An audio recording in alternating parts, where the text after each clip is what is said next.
Alors je voudrais simplement bien rappeler que nous avons commencé en montrant comment la voie spirituelle de Sainte Thérèse est universelle, elle est adaptée à toutes les âmes et à tous les temps. Nous avons rappelé les étapes de sa vie et nous avons esquissé les grandes lignes de cette petite voie de confiance et d'amour qu'elle nous enseigne. Nous allons maintenant parcourir plusieurs thèmes thérésiens. Ce soir, nous verrons l'abandon dans la fidélité à l'instant présent. Et prochainement, nous évoquerons la peur de Dieu, le péché et l'offrande à l'amour miséricordieux. Nous verrons aussi un soir les souffrances de Thérèse et sa manière de vivre le mystère de la souffrance. Nous étudierons son amour pour la personne de Jésus-Christ et la charité fraternelle qu'elle a pratiquée.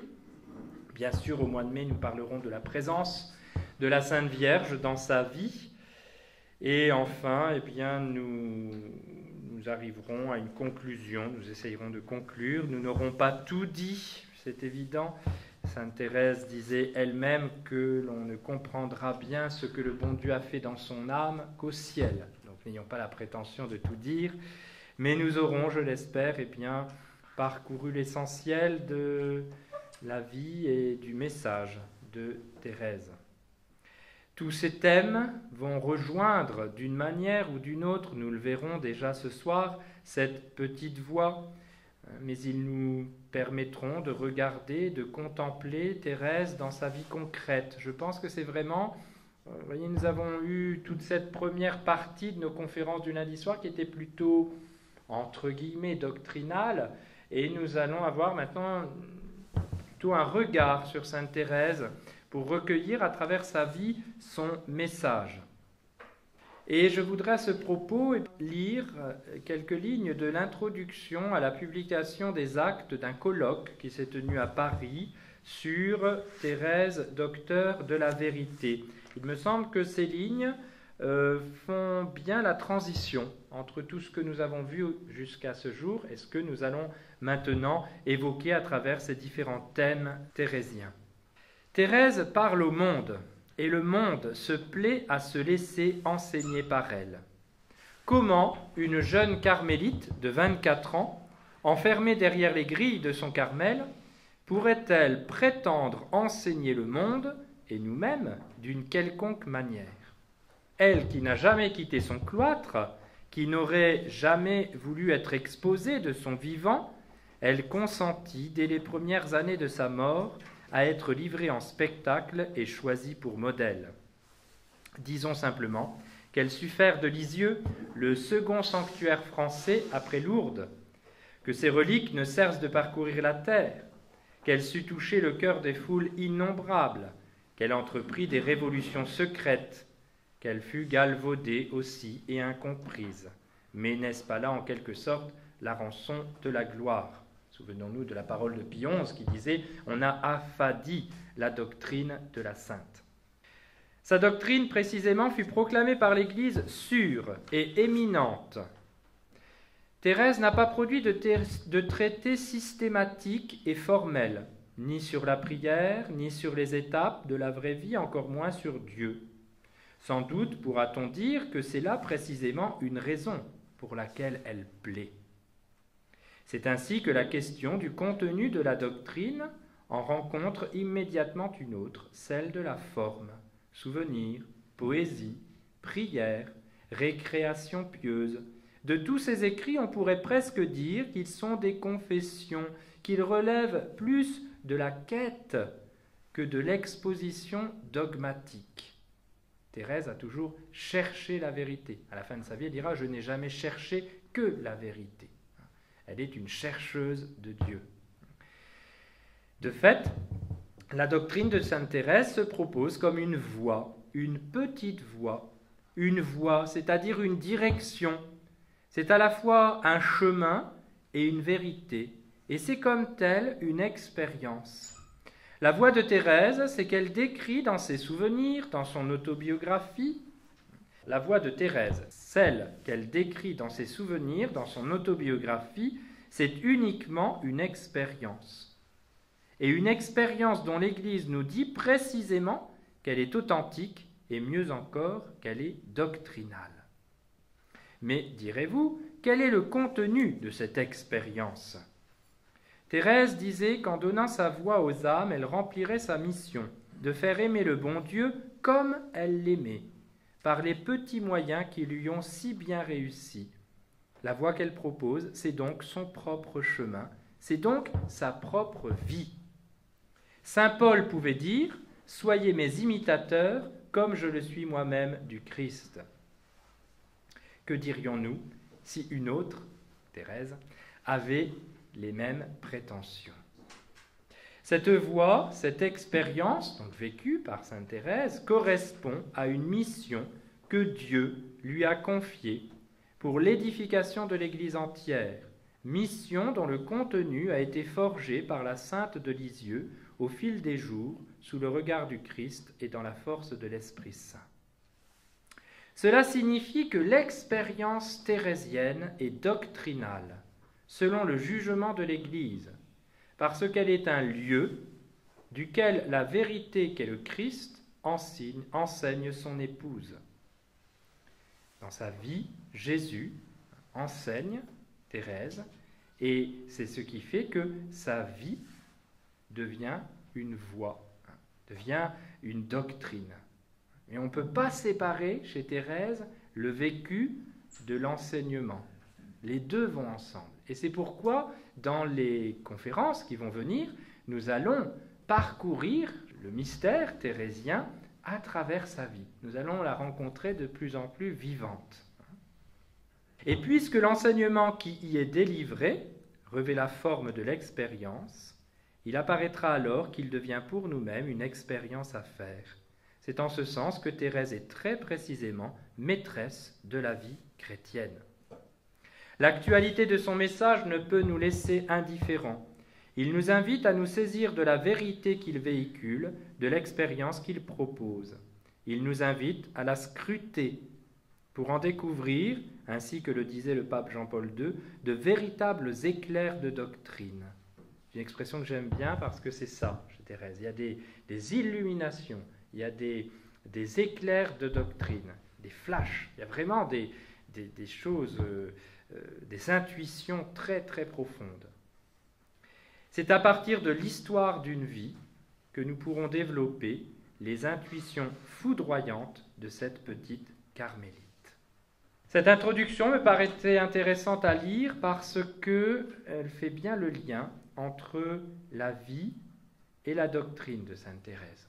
Et quelquefois on entend dire « oui, d'accord, mais enfin, qu'est-ce qu'elle a écrit, qu'est-ce qu'elle a enseigné, elle n'a pas fait de traité systématique ?» Mais non, c'est sa vie elle-même qui est enseignement, sa petite voix, qu'elle a vécue, qu'elle a explicitée de différentes façons, de manière très concrète, cette petite voix que nous sommes invités à suivre en nous mettant dans ses pas.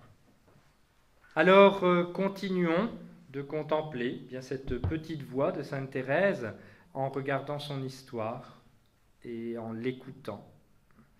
Ce soir, nous allons parler de l'abandon. Alors, en 3 parties, l'abandon tel qu'il est exprimé par sainte Thérèse. Comment a-t-elle vécu et comment nous invite-t-elle à vivre cet abandon, la fidélité à l'instant présent? Et enfin, nous terminerons en écoutant un poème de Thérèse que vous pourrez suivre. Alors tout d'abord, l'abandon tel qu'il est exprimé par Thérèse. Dans son manuscrit B, rappelons-le, écrit en septembre 1896, Thérèse répond au souhait de sa sœur Marie du Sacré-Cœur, qui lui demandait de résumer sa petite doctrine. Et donc Thérèse écrit ces pages magnifiques du manuscrit B. Je comprends si bien qu'il n'y a que l'amour qui puisse nous rendre agréables au bon Dieu. Déjà, rien que ça, c'est magnifique. C'est une phrase splendide. Il n'y a que l'amour qui puisse nous rendre agréables au bon Dieu. Elle recentre tout sur la charité. Je comprends si bien qu'il n'y a que l'amour qui puisse nous rendre agréables au bon Dieu, que cet amour est le seul bien que j'ambitionne. Jésus se plaît à me montrer l'unique chemin qui conduit à cette fournaise divine. Ce chemin, c'est l'abandon du petit enfant qui s'endort sans crainte dans les bras de son Père. Nous avons là une définition de la petite voix de Thérèse. L'abandon du petit enfant qui s'endort sans crainte dans les bras de son Père. Ah, si toutes les âmes faibles et imparfaites sentaient ce que sent la plus petite de toutes les âmes, l'âme de votre petite Thérèse, pas une seule ne désespérerait d'arriver au sommet de la montagne de l'amour, puisque Jésus ne demande pas de grandes actions, mais seulement l'abandon et la reconnaissance. Jésus ne demande pas de grandes actions, mais seulement l'abandon et la reconnaissance. Dans la poésie numéro 3, poésie de Sainte-Cécile, du 28 avril 1894, Céline est encore dans le monde, sa sœur Céline, elle a 25 ans, et Céline pense éventuellement au mariage. Thérèse ne veut pas la brusquer, mais pour lui faire comprendre qu'elle n'a pas à se marier, mais à entrer au couvent, elle lui raconte l'histoire de Sainte Cécile comme une parabole de l'histoire de Céline. Vous savez, Sainte Cécile qui a été mariée à Valérien et qui pourtant voulait se consacrer au bon Dieu. Et dans cette poésie, voilà ce que dit Thérèse. « Ô très chaste colombe, en traversant la vie, tu ne cherchais jamais d'autre époux que Jésus. Ayant choisi ton âme, il se l'était uni, la trouvant embaumée de toutes les vertus. Cependant, un mortel, radieux de jeunesse, respira ton parfum, blanche et céleste fleur. Afin de te cueillir, de gagner ta tendresse, Valérien voulut te donner tout son cœur. Bientôt il prépara des noces magnifiques, son palais retentit de chants mélodieux, mais ton cœur virginal redisait des cantiques dont l'écho tout divin s'élevait jusqu'aux cieux.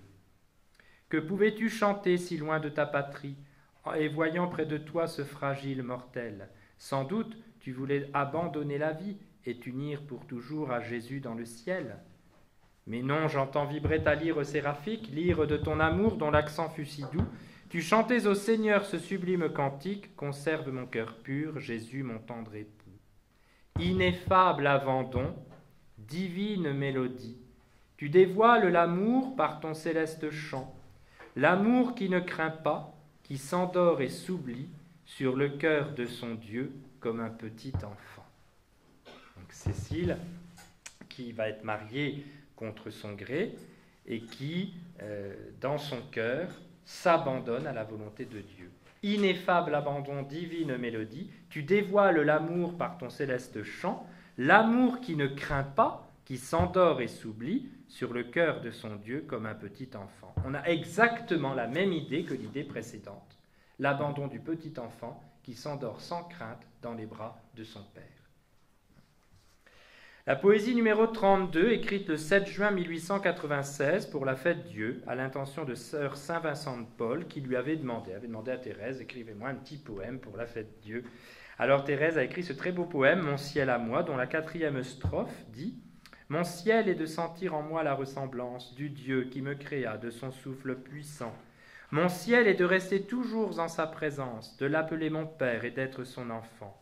Entre ses bras divins, je ne crains pas l'orage, le total abandon, voilà ma seule loi. Sommeiller sur son cœur, tout près de son visage, voilà mon ciel à moi. » Sommeiller sur son cœur, tout près de son visage, l'abandon. On retrouve les mêmes idées. Poésie 38. Du 21 août 1896 à sa cousine Jeanne Laennel, qui se désole de ne pas avoir d'enfant. Alors Thérèse écrit un beau petit poème dans lequel elle fait parler Jésus, qui dit que si l'enfant de ses deux époux, Francis et Jeanne, n'arrive pas, c'est que Jésus veut préparer leurs âmes à un don plus grand. Et Jésus, dans ce poème, à la strophe 5, dit « Moi-même j'embellis cette âme, de mes trésors je lui fais don, mais en retour, je réclame de Jeanne un parfait abandon. » Poésie numéro 42, décembre 1896, pour sœur Marie de Saint-Joseph, qui aussi avait demandé à Thérèse un petit poème. C'était une sœur à l'humeur tempétueuse. Thérèse sait qu'on gagne le cœur de cette sœur non par des raisonnements, mais par des mots doux qui désarment sa violence d'âme. Donc elle écrit un petit poème qui s'adresse à l'enfant Jésus. Et c'est la sœur Marie de Saint-Joseph, qui est invitée à faire cette prière au petit enfant qui sommeille quand l'orage gronde. Enfant, tu connais mon nom, et ton doux regard m'appelle. Il me dit, simple abandon, je veux guider ta nacelle. De ta petite main d'enfant auquel merveille, de ta petite voix d'enfant, tu calmes le flot mugissant et le vent. Si tu veux te reposer alors que l'orage gronde, sur mon cœur daigne poser ta petite tête blonde. Que ton sourire est ravissant lorsque tu sommeilles, toujours avec mon plus doux chant, je veux te bercer tendrement, bel enfant. Bon, c'est très poétique, c'est très simple, mais vous voyez, c'est l'idée de l'abandon, même au sein de l'orage. Poésie numéro 44, à mes petits frères du ciel. C'est le 28 décembre 1896 que spontanément, pour elle-même, elle écrit ce poème, très beau poème, qui contient tout l'esprit d'enfance. Elle chante les enfants, les saints innocents qui sont sauvés gratuitement par Dieu. Et la 9e strophe, elle dit « C'est vous que le Seigneur me donna pour modèle, saints innocents. Je veux être ici-bas votre image fidèle, petits enfants. À daigner m'obtenir les vertus de l'enfance, votre candeur, votre abandon parfait, votre aimable innocence charme mon cœur. » On a le sentiment, à travers ces pensées, ces écrits de Thérèse, que l'abandon est vraiment l'expression de l'amour et que l'abandon est la pratique, au fond, de la petite voix. Et c'est ce qu'elle va dire à la poésie 52, un long poème, l'abandon est le fruit délicieux de l'amour. Elle écrit cela le 31 mai 1897, donc 3-4 mois avant de mourir. Elle compose ce poème pour sœur Thérèse de Saint-Augustin, qui elle-même, elle aussi, avait demandé à Thérèse ce petit poème. Cette sœur était aussi vertueuse que rigide. Elle avait fait vœu d'abandon au bon plaisir de Dieu, non sans escompter, dit-on, quelque supériorité dans la perfection. Voilà, tout à fait une sœur qui, voulant s'abandonner au bon Dieu, espère bien gravir l'escalier difficile de la perfection. Pour Thérèse, l'abandon n'est pas, selon la parole de saint Paul, l'ouvrage de celui qui veut, mais de Dieu qui fait miséricorde. Et dans ce poème, qui est assez long, je vous cite quelques strophes. « Il est sur cette terre un arbre merveilleux, sa racine au mystère se trouve dans les cieux. Jamais sous son ombrage rien ne saurait blesser, là sans craindre l'orage on peut se reposer. De cet arbre ineffable, l'amour, voilà le nom, et son fruit délectable s'appelle l'abandon. Seul l'abandon me livre en tes bras, ô Jésus, c'est lui qui me fait vivre de la vie des élus. » Être dans les bras de Dieu. On pense à l'ascenseur. L'ascenseur dont elle disait, moi j'ai besoin d'un ascenseur pour aller tout droit au ciel, et l'ascenseur, Seigneur, ce sont vos bras, elle avait dit. On retrouve tout ça, oui, sans arrêt, c'est très très beau. Toutes les créatures peuvent me délaisser, je saurai sans murmure près de toi m'en passer. Et si tu me délaisses, ô mon divin trésor, privé de tes caresses, je veux sourire encore. En paix je veux attendre, d'où Jésus ton retour, et sans jamais suspendre mes cantiques d'amour. Non, rien ne m'inquiète, rien ne peut me troubler, plus haut que l'alouette, mon âme s'est volée. Au-dessus des nuages, le ciel est toujours bleu, où on touche les rivages, où règne le bon Dieu. Rappelons-nous que ça fait 15 mois qu'elle est dans la nuit de la foi, qu'elle n'a plus aucun sentiment de la foi, et elle est tuberculeuse en fin de vie. Il faut remettre ça dans son contexte. Ce n'est pas une petite fille qui écrit un joli poème sur l'abandon quand tout va bien. C'est une sainte qui est en train de mourir à 24 ans dans un Carmel ignoré du monde et qui souffre le martyre. En paix je veux attendre, d'où Jésus ton retour, et sans jamais suspendre mes cantiques d'amour. Elle dira bientôt dans son poème à Marie, dit à Jésus de ne jamais se gêner avec moi, je consens à l'attendre. Ça en dit long, je consens à l'attendre. L'abbé Bellière, le 18 juillet 1897, l'abbé Bellière qui est tout triste d'apprendre que Thérèse est très malade et qu'elle va mourir, elle lui dit « Ah, si pour quelques instants vous pouviez lire dans mon âme, que vous seriez surpris. La pensée du bonheur céleste non seulement ne me cause aucune joie, mais encore je me demande parfois comment il me sera possible d'être heureuse sans souffrir. Jamais je n'ai demandé au bon Dieu de mourir jeune. Cela m'aurait paru de la lâcheté. Mais lui, dès mon enfance, a daigné me donner la persuasion intime que ma course ici-bas serait courte. C'est donc la seule pensée d'accomplir la volonté du Seigneur qui fait toute ma joie.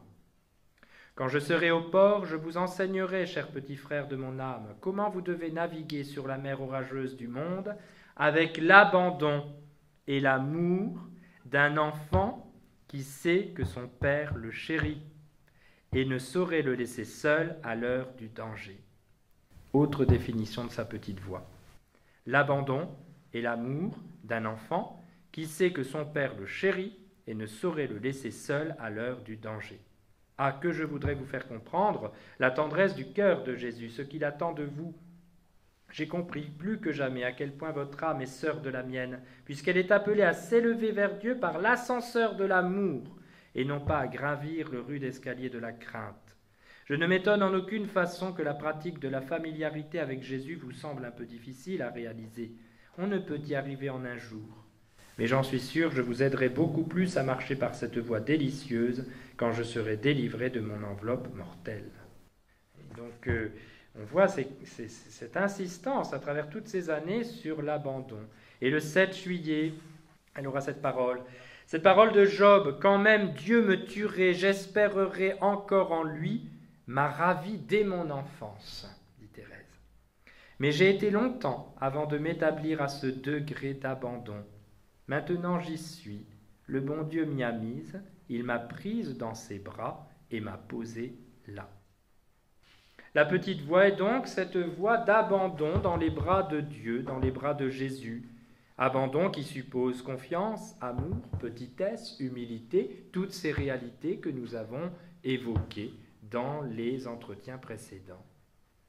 Et je reviens à cette définition du manuscrit B, qui, selon Monseigneur Gaucher, est la meilleure définition de la petite voix. L'abandon du petit enfant qui s'endort sans crainte dans les bras de son père. Il y a tout là-dedans. L'abandon, qu'est-ce que c'est que s'abandonner ? C'est être un petit enfant qui s'endort sans crainte, dans les bras de son père, de celui qu'il sait être son père. Voilà. Quand Thérèse était revenue de Rome, avant d'entrer au Carmel, elle attendait la réponse, bien sûr, de l'évêque pour entrer au Carmel à 15 ans. Tous les jours, après la messe à la cathédrale, elle guette une réponse à la poste, rien ne vient. Et Céline, pour l'encourager à un total abandon à la Providence, lui a offert un petit bateau sur la coque duquel elle avait gravé cette devise « Abandon ». Céline avait cousu sur les voiles du bateau « Je dors, mais mon cœur veille », verset du Cantique des Cantiques, qui rappelle que si Jésus semble dormir et ne fait rien pour faciliter l'entrée de Thérèse au Carmel, son cœur n'en continue pas moins à veiller sur elle avec amour. On voit le petit bateau au buissonnet. Donc, l'abandon exprimé par Thérèse, vous voyez, c'est vraiment très, très important dans ce qu'elle a vécu et dans ce qu'elle a compris à travers ce qu'elle a vécu, et donc dans ce qu'elle nous enseigne, comme ayant été expérimentée par elle, comme une petite voix sûre. Alors, s'abandonner, comment vivre cet abandon ? Pas tout dire qu'il faut s'abandonner, mais quelques chemins pour marcher sur cette voie. S'abandonner, le petit S apostrophe, abandonner soi-même, le petit S pèse lourd. Quand on a un problème, une difficulté, un obstacle à nos désirs, il faut abandonner cela au bon Dieu, à Jésus, à la Sainte Vierge, et vivre l'instant présent tel qu'il s'offre à nous. Parce que, à travers cet instant présent, c'est Dieu lui-même qui vient à nous. Voilà un petit peu, je dirais, l'idée directrice que nous allons essayer de développer. Le père d'Escouvemont, dans son guide de lecture sur Thérèse, parle des retards dans la vie de Thérèse. À la fin de sa vie, elle attend la mort et ça ne vient pas. Et elle dit, pour ma part, ce sera la même patience à avoir que pour les autres grands événements de ma vie. Et c'est vrai que lorsqu'on regarde la vie de Sainte Thérèse, bien souvent, elle a dû accepter que ses désirs ne se réalisent pas aussi rapidement qu'elle l'aurait souhaité. Il y a un paradoxe. De toute façon, Thérèse est paradoxale tout le temps. À la fois, ses désirs ne se réalisent pas tout de suite, pas comme elle l'entend, pas comme elle le veut, pas au moment où elle le veut, et en même temps, on voit qu'en 24 ans, elle a parcouru cette course de géants qui l'a propulsée au plus haut degré de la sainteté. Mais dans ces retards qui ont été occasionnés dans sa vie, elle voyait autant d'occasions privilégiées de grandir dans l'abandon à la volonté de Dieu. Par exemple, sa première communion.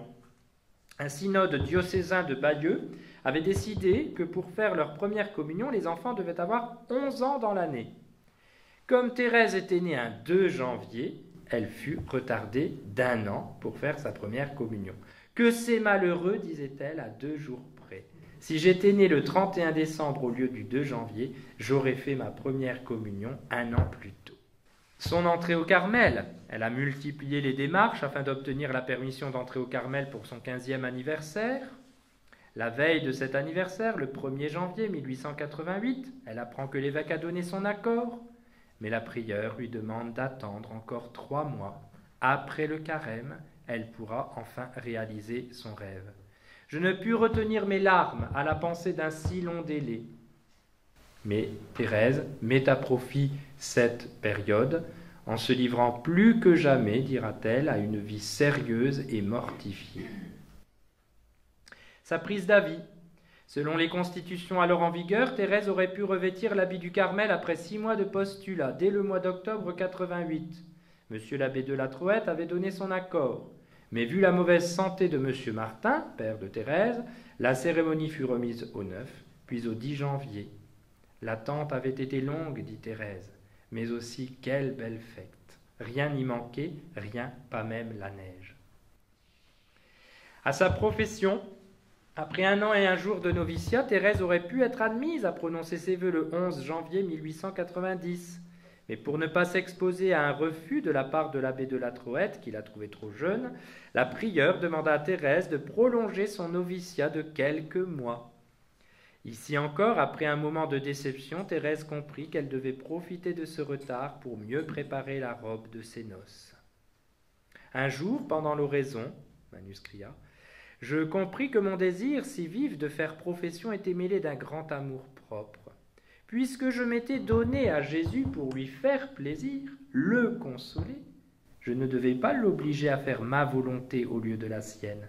Je compris encore qu'une fiancée devait être parée pour le jour de ses noces.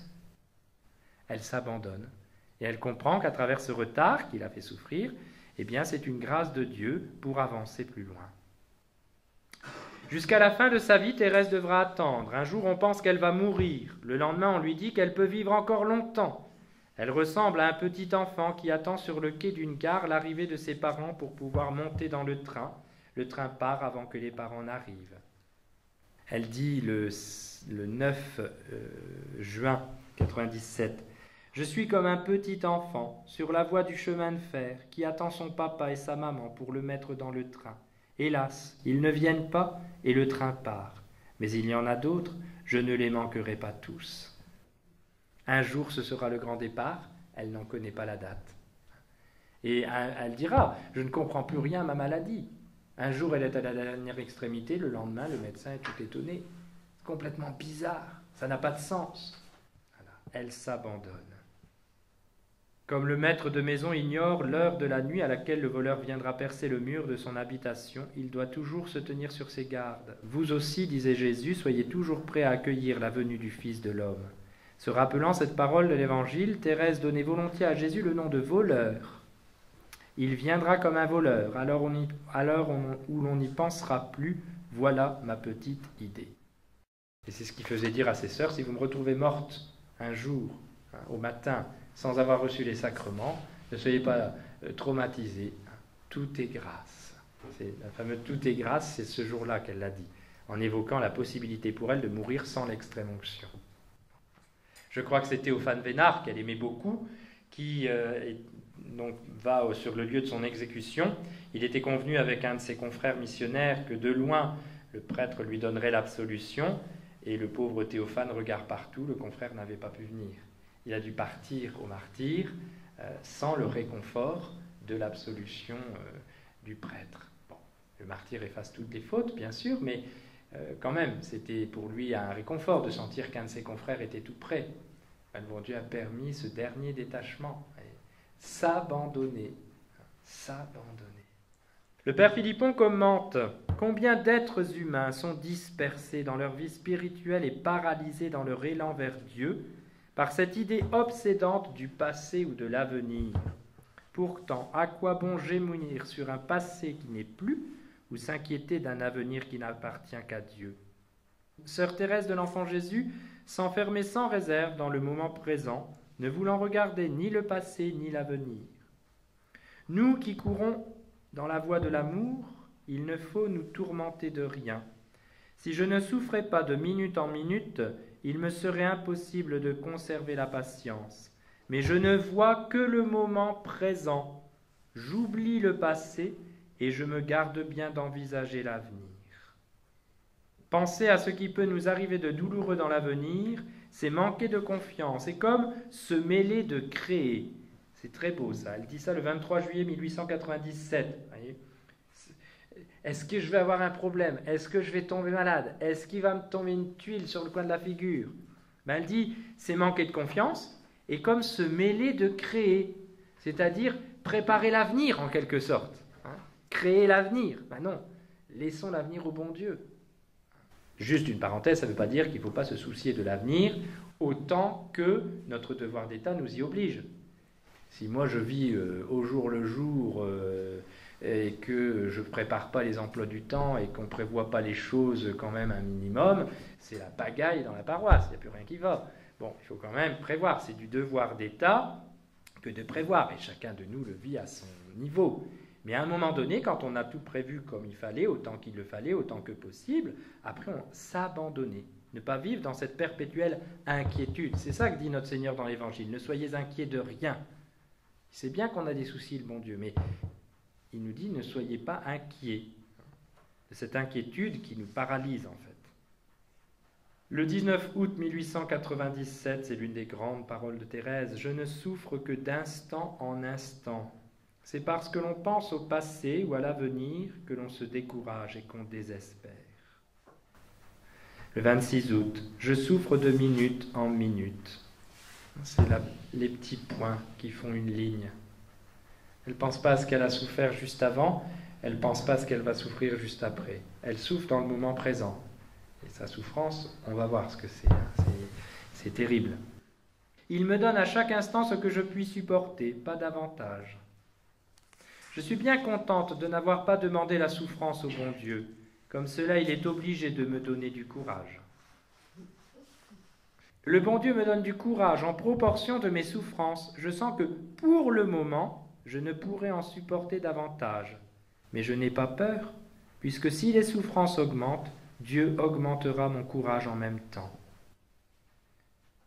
Le bon Dieu ne me fait pas pressentir une mort prochaine, mais des souffrances beaucoup plus grandes. Cependant, je ne me tourmente pas, je ne veux penser qu'au moment présent. Je suis sûr qu'il n'accomplit en ce moment que sa volonté. C'est un leitmotiv. Reprenez les carnets jaunes, les derniers entretiens, c'est un leitmotiv, ça revient sans arrêt. Et là, c'est le secret de sa petite voix. C'est le secret de sa sainteté, vivre l'instant présent dans l'abandon à la volonté du bon Dieu. Comme un petit enfant qui s'endort, sans crainte, dans les bras de son Père. Et qui sait que les bras dans lesquels il s'endort, c'est les bras de son Père, qui ne peut pas lui vouloir du mal, et qui lui donnera toujours la grâce suffisante. Un tel degré d'abandon, dit le Père Philippon, nous élève jusqu'à la plus haute sagesse chrétienne. Il est une réalisation vivante du plus pur enseignement de Jésus. Le Maître n'avait-il pas dit « Ne vous inquiétez de rien, ni pour le corps, ni pour l'âme.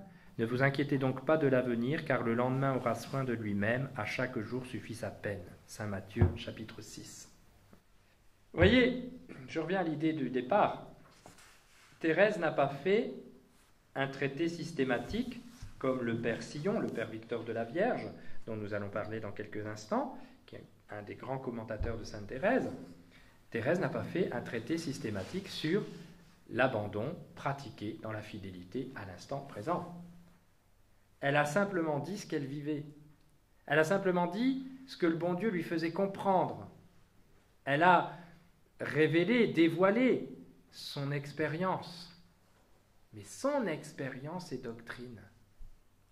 La preuve, c'est que tous les grands commentateurs de Thérèse, l'abbé Combes, le père Marie-Eugène de l'Enfant Jésus, le père Victor de la Vierge, le père Sillon, qui était natif d'Oupline, qui est mort en 1990, le père Pillat, tous ces gens-là ont commenté, ont systématisé, ont tiré justement la doctrine qui est dans cette vie de Thérèse. C'est pour ça il faut aller dans sa vie, il faut aller dans ses paroles, il faut la connaître, il faut apprendre à ce qu'elle soit de plus en plus proche pour nous, parce que c'est dans sa vie qu'est inscrite, qui est réalisée, qui est donnée la voie VOIE, le chemin sur lequel elle nous invite à marcher.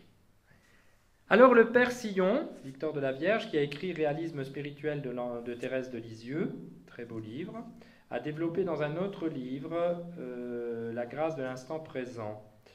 Ce livre, La grâce de l'instant présent, est teinté vraiment à certains passages de l'esprit moderne actuel. C'est un peu dommage. C'est vraiment un peu dommage. C'est comme ça, il faut le savoir. Si jamais vous avez ce livre entre les mains, il faut quand même être prévenu avant. Je pense que de toute façon, ça se sent. À un moment donné, on ne comprend plus très bien.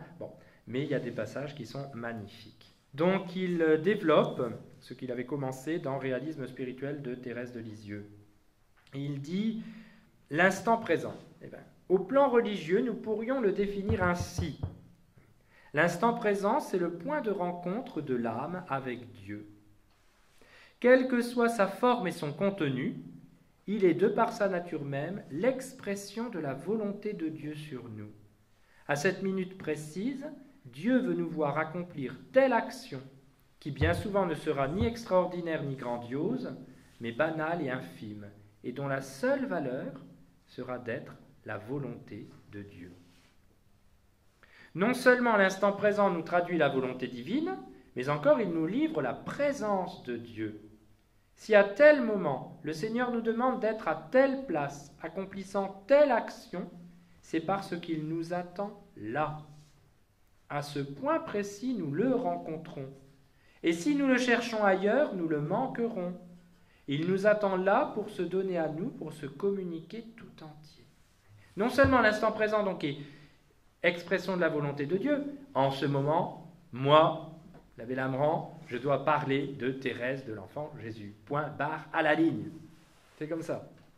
Eh bien, en cette expression de la volonté du bon Dieu maintenant, elle me donne le bon Dieu. Si je parle de Thérèse maintenant, eh bien, je suis uni au bon Dieu à ce moment-là. Je fais sa volonté, donc je le trouve. Il est dans l'instant présent. Ainsi, chaque minute de notre vie est à son tour la minute indispensable. Nous n'atteignons Dieu que dans chaque instant, dans celui-ci et dans le suivant. C'est ma ligne avec mes petits points là. Ça, c'est une image que j'aime bien. Une ligne, c'est des petits points.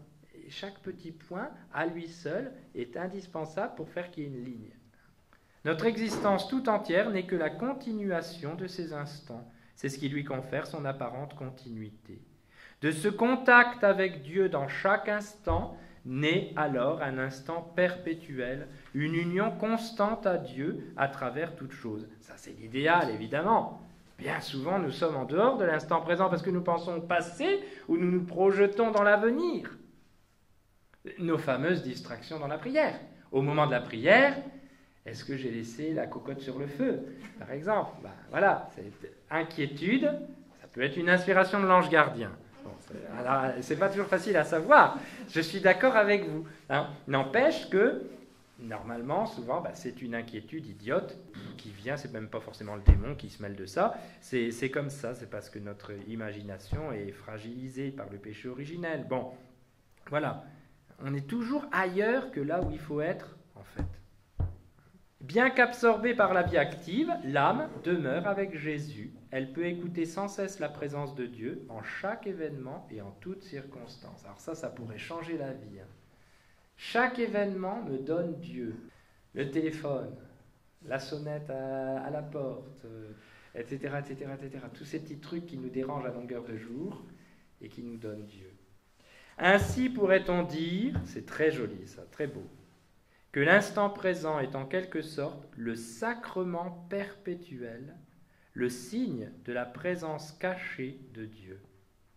Alors, tout gaspillage devient une profanation. Profanation au sens large, évidemment. Et c'est pourquoi les âmes contemplatives, à un moment donné, ne sont plus capables d'être un tout petit peu à côté de la volonté de Dieu. Tout de suite, ça les dérange. Elles sentent qu'il y a quelque chose qui ne va pas. Parce que cet instant présent nous donne Dieu, nous met en communion avec lui. Alors le Père Sillon développe, on n'a pas le temps ce soir bien sûr, l'instant présent c'est l'instant de l'espérance, faire confiance au bon Dieu dans l'instant présent, maintenant. C'est l'instant de la foi, je dois croire que Dieu est présent dans cet événement qui arrive. C'est l'instant de la charité qui demande donc fidélité à la tâche du moment, à toutes ses exigences, à tous ses devoirs. Vivre l'instant présent, dira le Père Sillon, c'est donc se placer dans une entière disponibilité à l'égard de Dieu. C'est accepter d'être son humble et docile instrument, faire ce que Dieu veut et quand il le veut. C'est le carpe diem de l'Antiquité. Cueille le jour, vis l'instant présent. Don Guilherand Chartreux, mort en 1945, disait « Une seule chose compte, c'est l'instant qui passe, c'est la minute présente, c'est l'amour infini que Dieu a mis dans chacune de ces minutes. » Ce qui est dramatique, c'est ça, on l'oublie. Dans une heure, on va retomber dans nos misères parce qu'on va oublier ça. Alors il faut se le rappeler, il faut le méditer. Il faut demander à la Sainte Vierge, à Sainte Thérèse, de nous apprendre à être attentifs à l'instant présent. Je pense qu'il est important qu'il y ait, ce que nous disions dimanche, qu'il y ait ce désir, voilà, d'aller dans ce sens-là et de nous le redire souvent. Et si nous y mettons bien la bonne volonté, la grâce de Dieu fera le reste et petit à petit nous avancerons. Le Père Garrigou-Lagrange, grand théologien dominicain, disait « L'abandon, c'est la voie à suivre. La fidélité quotidienne et de chaque heure, ce sont les pas à faire sur cette voie. » C'est du Thérèse, ça. C'est du Thérèse systématisé, c'est du Thérèse explicité. Et c'est pas autre chose. C'est volontairement que je cite, on pourra en citer plein d'autres, parce que c'est pour vous montrer que Sainte Thérèse, c'est pas une nouvelle doctrine, c'est le cœur du christianisme, redit aujourd'hui. Par la fidélité dans la lumière des commandements, on entre dans le mystère obscur du bon plaisir divin qui est celui de la prédestination. Ça, c'est du langage de théologien. Mais vous voyez, l'abandon, c'est la voie à suivre. La fidélité quotidienne et de chaque heure, ce sont les pas à faire sur cette voie. C'est le nunc de l'Ave Maria. Ora pro nobis peccatoribus, nunc et in hora mortis nostrae. Priez pour nous, pauvres pécheurs, maintenant et à l'heure de notre mort. Et je lisais il n'y a pas longtemps un article sur des sœurs à Bethléem qui vivent évidemment dans les difficultés que l'on sait là-bas. Et l'auteur de l'article disait que ces petites sœurs, dans la ligne de leur grande sœur Sainte Thérèse, vivaient l'instant présent. Et elle disait, on appelle le moment maintenant le présent parce qu'il est un don de Dieu, un présent de Dieu. Je n'avais jamais pensé à ça, je trouvais ça très beau. Je ne sais pas si c'est vrai, il faudrait chercher, mais en tout cas c'est beau. L'instant présent est un don de Dieu, c'est un présent de Dieu, il me donne Dieu. C'est un don de Dieu et c'est Dieu qui se donne lui-même à travers ce don. Quelques petites idées sur Sainte Thérèse, justement, et le temps, pour nous aider à voir comment nous pouvons incarner dans notre vie cette réalité de l'abandon à travers la fidélité dans l'instant présent. D'abord, avoir conscience que le temps est court, que la vie est brève. On est terrible, on n'a jamais le temps, mais on croit toujours qu'on aura tout le temps de faire tout ce qu'on veut. Thérèse avait une conscience très vive, dit le père d'Escouvemont, du caractère éphémère de la vie humaine. Elle aurait beau durer 1000 ans, elle serait bien peu de choses eu égard à la vie éternelle. Le 28 décembre 1888, donc Thérèse est au Carmel depuis plusieurs mois, elle écrit à sa tante « Comme la vie passe vite, Déjà 16 ans que je suis sur la terre. Oh, bientôt nous serons tous réunis au ciel. J'aime beaucoup cette parole des psaumes. 1000 ans sont aux yeux du Seigneur comme le jour d'hier qui est déjà passé. Quelle rapidité! Oh, je veux bien travailler pendant que le jour de la vie luit encore, car ensuite viendra la nuit où je ne pourrai plus rien faire. Ce sentiment de la brièveté de la vie est d'autant plus vif chez Thérèse que le Seigneur lui a fait pressentir très tôt qu'elle mourrait jeune. Et on comprend dès lors la prédilection qu'elle avait pour tous les martyrs morts jeunes. Il y a des saints innocents, sainte Cécile, sainte Agnès, sainte Jeanne d'Arc, saint Théophane Vénard, saint Tarcisius, saint Stanislas Kotska. Puisque la vie est brève, eh bien, il ne faut pas gaspiller les années que le Seigneur nous donne de vivre. Et se rappeler que la vie est brève, le temps est court.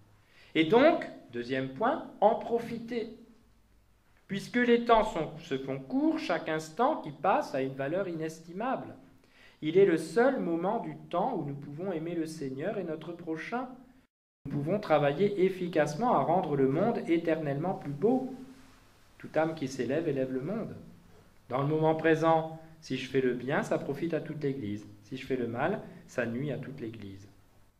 Il serait dommage, dit le père d'Escouvemont, de ne pas vivre l'instant intensément en le gonflant d'amour. Thérèse rappelle cela dans les lettres qu'elle écrit à Céline en 1889. Monsieur Martin vient d'être hospitalisé à l'hôpital du Bon Sauveur à Caen. Profitons de notre unique moment de souffrance. Ne voyons que chaque instant. Un instant, c'est un trésor. Un seul acte d'amour nous fera mieux connaître Jésus. Il nous rapprochera de lui pendant toute l'éternité.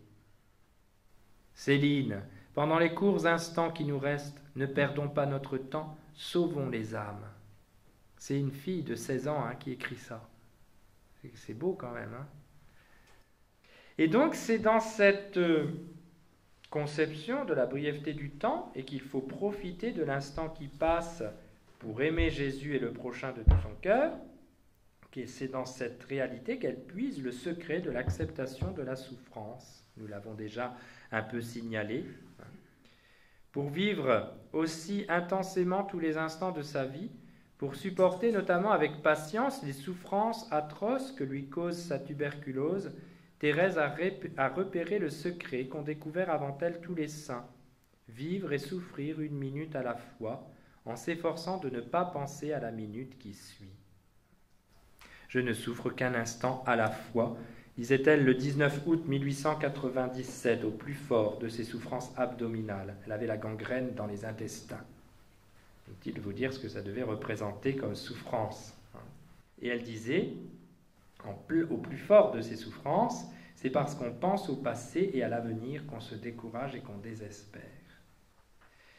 Pas de découragement. 8 jours plus tard, après avoir avoué à Mère Agnès qu'elle n'avait jamais passé une aussi mauvaise nuit, elle ajoute « Oh, qu'il faut que le bon Dieu soit bon pour que je puisse supporter tout ce que je souffre.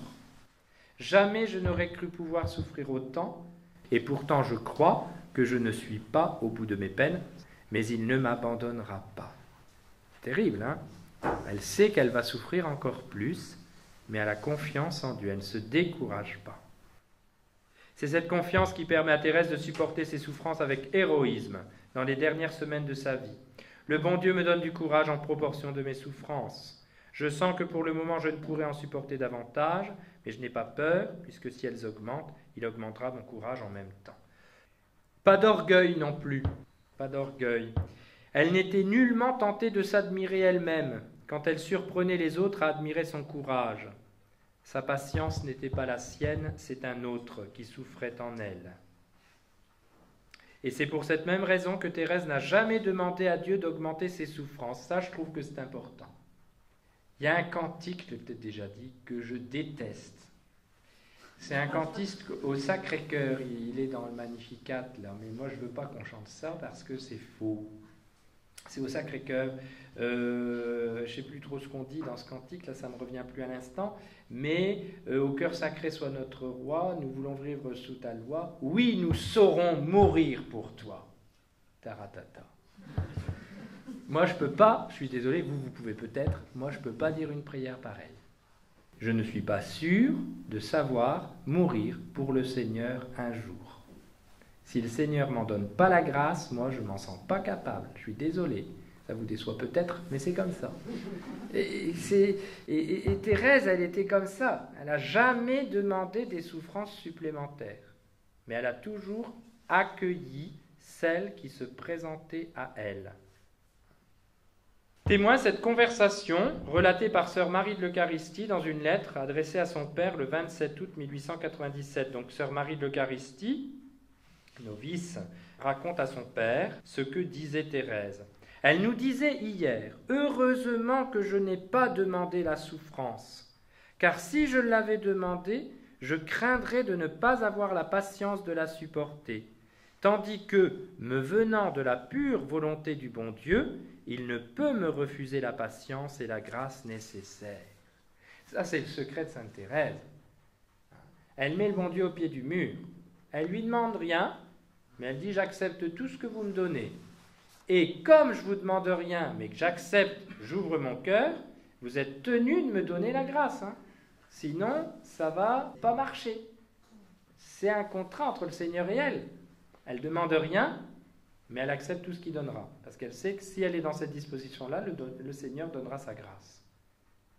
Elle ne se plaint pas. Elle ne murmure pas. Il n'y a pas de révolte chez Thérèse, bien sûr.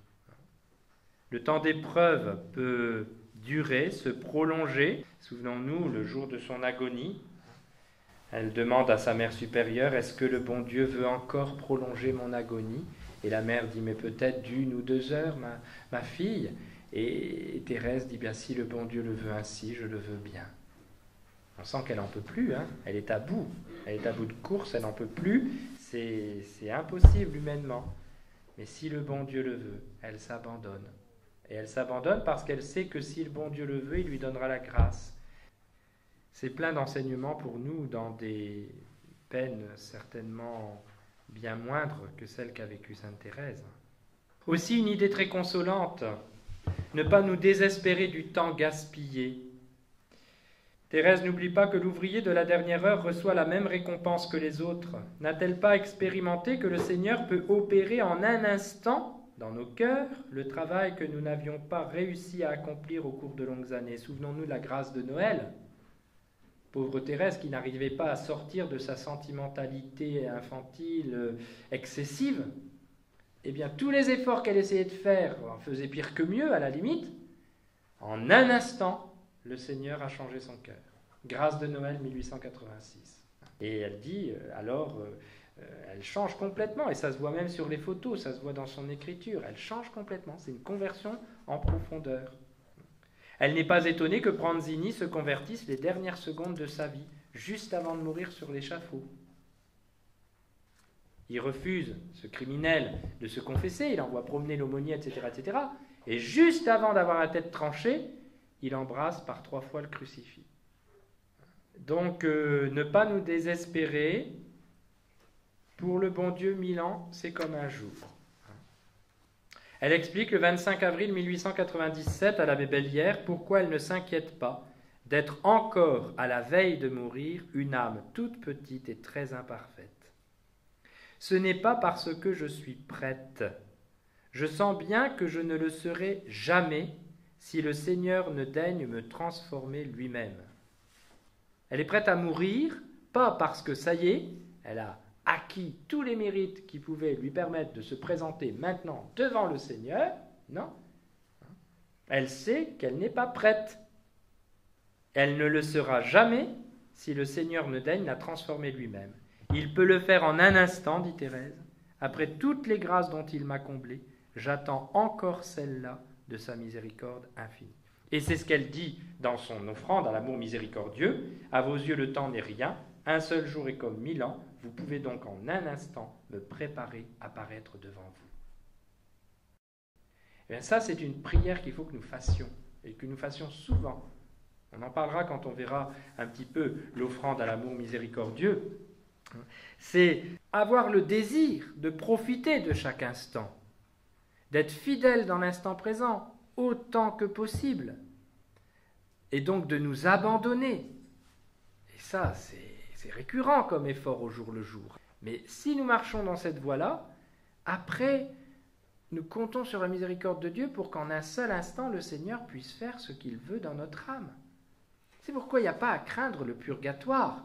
Ça serait tout un thème à développer. Chez Thérèse, on ne le fera pas. C'est dommage, mais Thérèse disait, non, le bon Dieu peut me changer en un seul instant et je compte sur lui pour ça. Mais quand elle disait ça, elle était audacieuse, certes, mais après, dans le vécu de chaque instant, elle essayait d'y mettre tout son cœur.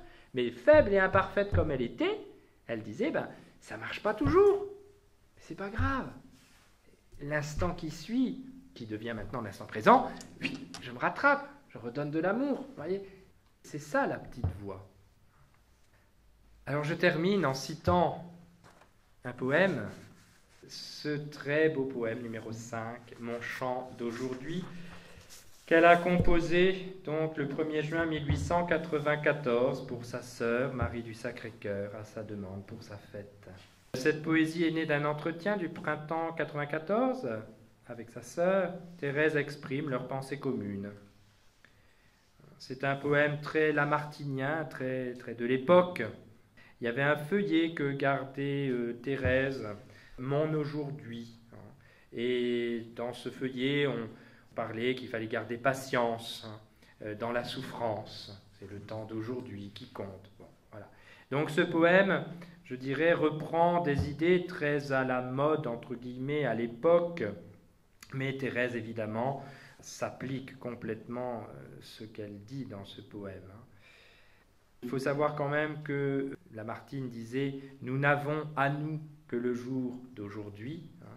Donc c'est un petit peu une vision romantique, triste. Nous n'avons que le jour d'aujourd'hui. Thérèse transforme la chose positivement. Ce qui compte pour nous, c'est le jour d'aujourd'hui, parce que cet aujourd'hui nous apporte la grâce de Dieu. Ma vie n'est qu'un instant, une heure passagère. Ma vie n'est qu'un seul jour qui m'échappe et qui fuit. Tu le sais, ô mon Dieu, pour t'aimer sur la terre, je n'ai rien qu'aujourd'hui. Ô je t'aime, Jésus, vers toi mon âme aspire, pour un jour seulement, reste mon doux appui. Viens régner dans mon cœur, donne-moi ton sourire, rien que pour aujourd'hui. Que m'importe, Seigneur, si l'avenir est sombre, te prier pour demain, ô non, je ne le puis. Conserve mon cœur pur, couvre-moi de ton ombre, rien que pour aujourd'hui. Si je songe à demain, je crains mon inconstance, je sens naître en mon cœur la tristesse et l'ennui, mais je veux bien, mon Dieu, l'épreuve, la souffrance, rien que pour aujourd'hui. Je dois te voir bientôt sur la rive éternelle, ô pilote divin dont la main me conduit, sur les flots orageux guidant paix ma nacelle, rien que pour aujourd'hui. Ah, laisse-moi, Seigneur, me cacher en ta face, là je n'entendrai plus du monde le vain bruit. Donne-moi ton amour, conserve-moi ta grâce, rien que pour aujourd'hui. Près de ton cœur divin, j'oublie tout ce qui passe, je ne redoute plus les craintes de la nuit. Ah, donne-moi, Jésus, dans ce cœur une place, rien que pour aujourd'hui. Pain vivant, pain du ciel, divine Eucharistie, ô mystère sacré que l'amour a produit. Viens habiter mon cœur, Jésus, ma blanche hostie, rien que pour aujourd'hui. Daigne m'unir à toi, vigne sainte et sacrée, et mon faible rameau te donnera son fruit, et je pourrai t'offrir une grappe dorée, Seigneur, dès aujourd'hui. Cette grappe d'amour dont les grains sont des âmes, je n'ai pour la former que ce jour qui s'enfuit. Adonne-moi, Jésus, d'un apôtre les flammes, rien que pour aujourd'hui. Ô Vierge Immaculée, c'est toi ma douce étoile, qui me donne Jésus et qui m'unise à lui. Ô Mère, laisse-moi reposer sous ton voile, rien que pour aujourd'hui. Mon Saint-Ange gardien, couvre-moi de tes ailes, éclaire de tes feux la route que je suis. Viens diriger mes pas, aide-moi, je t'appelle, rien que pour aujourd'hui. Seigneur, je veux te voir, sans voile, sans nuage, mais encore exilé, loin de toi, je languis. Qu'il ne me soit caché ton aimable visage, rien que pour aujourd'hui. Je volerai bientôt pour dire tes louanges, quand le jour s'en couchant sur mon âme aura lui. Alors je chanterai sur la lyre des anges l'Éternel aujourd'hui. C'est une prière audacieuse et très réaliste. Nous, on a envie de dire au bon Dieu, convertissez-moi une bonne fois pour toutes, que je prenne une bonne dérouillée, là maintenant, d'accord, j'accepte, mais après, plus de problème, ça va, ça marche, c'est gagné. Ben non, c'est pas comme ça que ça marche, justement. Je vous laisserai derrière la feuille avec la copie du texte de Thérèse, le début du manuscrit B, un texte du Père Sillon que vous irez voir par vous-même. On n'a pas le temps de le lire ensemble ce soir. Vous le méditerez, ce texte.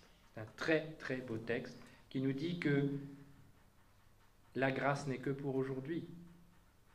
Et quelquefois, on voudrait être tranquille, avoir fini une bonne fois pour toutes de lutter. Ben, c'est pas possible. C'est pas possible. Et Thérèse voit juste, voyez, justement. Quand elle dit « Que m'importe, Seigneur, si l'avenir est sombre, te prier pour demain, oh non, je ne le puis. Conserve mon cœur pur, couvre-moi de ton ombre, rien que pour aujourd'hui. Si je songe à demain, je crains mon inconstance. » Mais c'est nous, ça. Je sens naître en mon cœur la tristesse et l'ennui. Voilà, Thérèse, elle est proche, petite sœur universelle. Elle est proche de nous. Parce que nous, on se dit, oui, mais les saints, ils n'avaient pas peur. Les saints, ils avaient du courage. Les saints, Thérèse, elle avait peur. Thérèse, elle était... je sens naître en mon cœur la tristesse et l'ennui. Mais je veux bien, mon Dieu, l'épreuve, la souffrance, rien que pour aujourd'hui. Je veux bien aujourd'hui, je veux bien m'ouvrir à ce que vous voulez me donner. Je ne pense pas après. C'est rester près de Jésus dans l'instant présent, près de ton cœur divin. J'oublie tout ce qui passe. Je ne redoute plus les craintes de la nuit.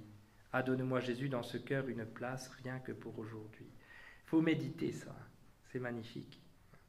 Et là, on a une Thérèse proche. 1894, c'est pas encore la petite voix arrivée à maturité des années 95, 96, 97. Elle pressent, là. Elle pressent sa petite voix. Et ce poème est admirable. Voilà le chemin sur lequel sainte Thérèse nous invite à marcher. Cette fidélité dans l'instant présent, qui est la pratique de l'abandon, et qui est donc la manifestation de notre confiance, et donc de notre amour au bon Dieu, et en même temps de notre humilité, tout se tient. Eh bien, fidélité dans l'instant présent, en s'abandonnant à la volonté du bon Dieu, c'est peut-être la chose qui nous rend la petite voix de sainte Thérèse de la manière la plus concrète. À nous maintenant d'essayer de le vivre dans notre vie quotidienne, telle qu'elle est. La vie de l'un n'est pas la vie de l'autre. On a chacun sa vie, et avec ses peines, ses joies, ses soucis, ses croix. C'est là que le Seigneur nous attend. Alors demandons à sainte Thérèse, à la Sainte Vierge, à Saint Joseph, de nous éclairer là-dessus. C'est un chemin, ça peut prendre du temps, mais 1000 ans, c'est comme un jour aux yeux du Seigneur, et en un seul instant, il pourra nous rendre agréables à lui, si nous avons désiré cela, et si nous avons vraiment essayé de mettre tout notre cœur à nous mettre sur ce chemin.